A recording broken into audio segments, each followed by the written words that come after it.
जब हनुमान जी से हारे शनि।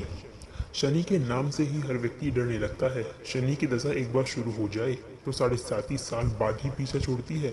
लेकिन हनुमान भक्तों की शनि से डरने की तनिक भी जरूरत नहीं है।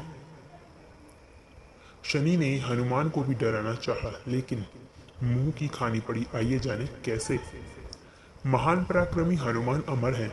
पवन पुत्र हनुमान रघुकुल के कुमारों के कहने से प्रतिदिन अपनी आत्मा कथा का कोई भाग सुनाया करते थे। उन्होंने कहा कि मैं एक बार संध्या समय अपने आराध्य श्री राम का स्मरण करने लगा तो उसी समय गृहों में पाप ग्रह मंद गति सूर्य पुत्र शनि देव पधारे। वह अत्यंत कृष्ण वर्ण के विषागार थे। वे अपना सिर प्राय झुकाए रहते हैं। जिस पर अपनी दृष्टि डाल दे वह अवश्य नष्ट हो जाता है। शनिदेव हनुमान के बाहुबल और पराक्रम को ही नहीं जानते थे। हनुमान ने उन्हें लंका में दशग्रीव के बंधन से मुक्त किया था। वह हनुमान जी से विनय पूर्वक किंतु कर्कश स्वर में बोले, हनुमान जी, मैं आपको सावधान करने आया हूँ। त्रेता की बात दूसरी थी, अब कलयुग प्रारंभ हो गया है। भगवान वासुदेव ने जिस क्षण अपनी अवतार लीला का समापन किया उसी क्षण से पृथ्वी पर कली का प्रभुत्व हो गया। यह कलयुग है। इस युग में आपका शरीर दुर्बल और मेरा बहुत बलिष्ठ हो गया है। अब आप मेरी 7.5 की दशा प्रभावी हो गई है। मैं आपके शरीर पर आ रहा हूँ। शनि को इस बात का तनिक भी ज्ञात नहीं था कि रघुनाथ के चरणाश्रितों पर काल का प्रभाव नहीं होता। करुणा निदान जिनके हृदय में एक क्षण को भी आ जाते हैं, काल की कला वहां सर्वदा निष्प्रभावी हो जाती है। प्रारब्ध के विधान वहां प्रभुत्वहीन हो जाते हैं।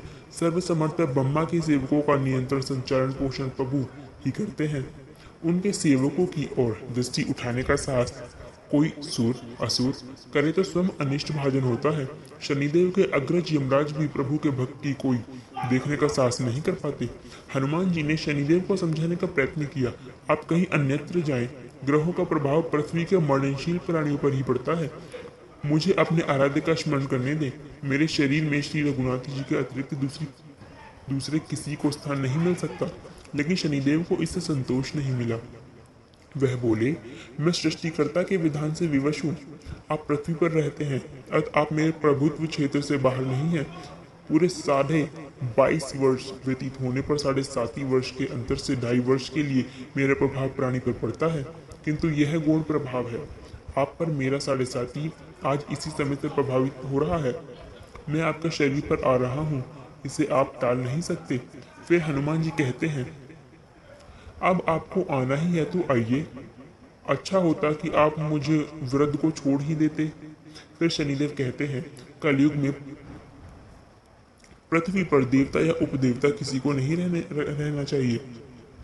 सबको अपना आवास सूक्ष्म लोकों में रखना चाहिए। जो पृथ्वी पर रहेगा वह कली के प्रभाव में रहेगा और उसे मेरी पीड़ा भोगनी पड़ेगी। और ग्रहों में मुझे अपने अग्रज यम का कार्य मिला है।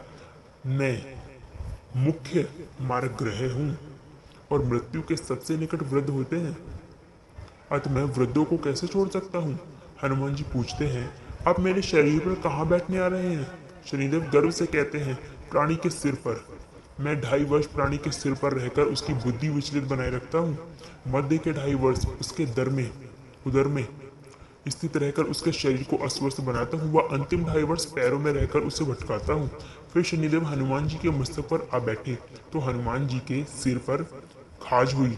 इसे मिटाने के लिए हनुमान जी ने बड़ा पर्वत उठाकर सिर पर रख लिया। शनिदेव चिल्लाते हैं, यह क्या कर रहे हैं आप। फिर हनुमान जी कहते हैं, जैसे आप सृष्टिकर्ता के विधान से विवश हैं वैसे मैं भी अपने स्वभाव से विवश हूँ। मेरे मस्तक पर खाज मिटाने की यह उपचार पद्धति है और आप अपना कार्य करें और मैं अपना कार्य। ऐसा कहते ही हनुमान जी ने दूसरा पर्वत उठाकर सिर पर रख लिया। इस पर शनिदेव कहते हैं, आप इन्हें उतारिए, मैं संधि करने को तैयार हूँ। उनके इतना कहते ही हनुमान जी ने तीसरा पर्वत उठाकर सिर पर रख लिया तो शनिदेव ने चिल्लाकर कहते हैं, मैं अब आपके समीप नहीं आऊंगा।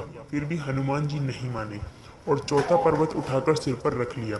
शनिदेव फिर चिल्लाते हैं, पवन पुत्र त्राहि माम रामदूत अंजनेय नमः। मैं उसको भी पीड़ित नहीं करूंगा जो आपको स्मरण करेगा। मुझे उतर जाने का अवसर दें। हनुमान जी कहते हैं, बहुत शीघ्रता की, अभी तो 5वां पर्वत बाकी है। और इतने में ही शनि मेरे पैरों में गिर गई और कहा, मैं सदैव आपके दिए वचनों को स्मरण रखूंगा। आघात के उपचार के लिए शनिदेव तेल मांगने लगे। हनुमान जी तेल कहाँ से देने वाले थे, वही शनिदेव आज भी तेल दान से तुष्ट होते हैं। बोलो शनिदेव महाराज की जय, बोलो बजरंग बली की जय। अगर हमारी वीडियो अच्छी लगी हो तो अपने सभी दोस्तों को शेयर करें और हमारे चैनल को सब्सक्राइब करें और ये वीडियो सभी लोगों को अपने व्हाट्सएप पर शेयर करें।